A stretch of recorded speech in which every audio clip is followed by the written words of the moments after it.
भगवान कहते हैं जब तक तुम यहां रहोगे तब तक तो आपको यहाँ का सुख देगा मालिक। देखना कैसे राहत देगा, कैसे रक्षा करेगा आपकी पल पल में।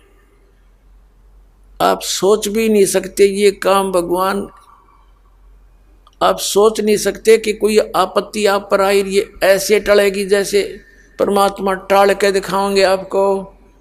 आप सोचते ही रह जाओगे हे भगवान सचमुच ये पहाड़ जैसा दुख और कैसे उठा कर रख दिया एक तरफ ने। इसलिए परमात्मा की खोज में लगे हुए थे हम, और हमें वो मिला नहीं। मिले थे नकली संत मिले जो उनसे परिचित नहीं थे, साधनाएं भी हम करते थे फिर भी दुख न्यों के न्यों। और अंत में इन नकलियों ने विधान बना दिया कि जो कर्म किया वो तो भोगना ही पड़ेगा, प्रारब्ध का भोग तो भोगना ही पड़ेगा। पहले सारी क्रियाएं बताते हैं, ऐसा कर लो ऐसा कर लो, जंतर मंत्र कर लो।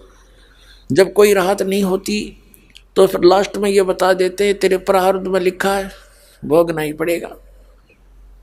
अरे भले आदमियों, जब आदमी दुखी होता है भगवान को खोजता है, किस लिए खोजता है कि एक पावर है, एक शक्ति है जो हमारे भाग्य में पाप कर्मों से दुख हो तो उसको नाश कर सके, इसलिए उसकी खोज कर रहे हैं। और यही बात इतनी फाइनल है, फिर क्या जरूरत है भक्ति की, क्या जरूरत है धक्के खाने की।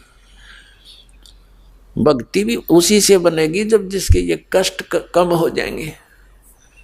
जैसे किसी के पैर में कांटा लगा हो,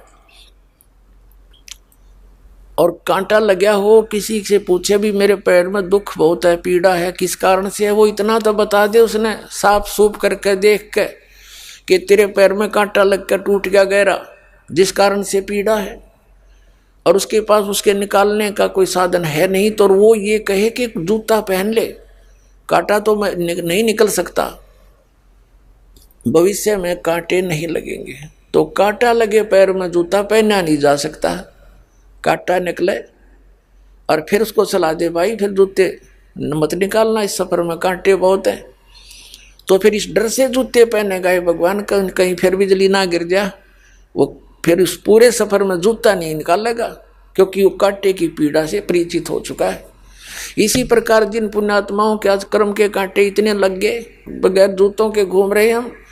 बगैर जूतों का मतलब है सत साधना ना मिली, और सत साधना ना मिले तो राम नाम का जूता नहीं मिला, कोई प्रोटेक्शन करनिया नहीं पाया मिला हमें। इतने कांटे लग गए पैरों में गिनती नहीं।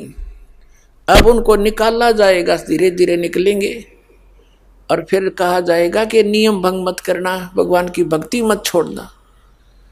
फिर देखना आजीवन भक्ति करेगा और डर के करेगा ही भगवान कहीं फिर से बिजली ना गिर जाए, तो फिर वो राम नाम का जूता पहन सकता है। ना तो टेंशन हो रही है, 100 प्रकार की समस्याएं ऊपर कैर टूटा पड़ा है, फिर उनका भक्ति कर लेंगे तो भोगने पड़ेंगे, ओली भक्ति फिर तय।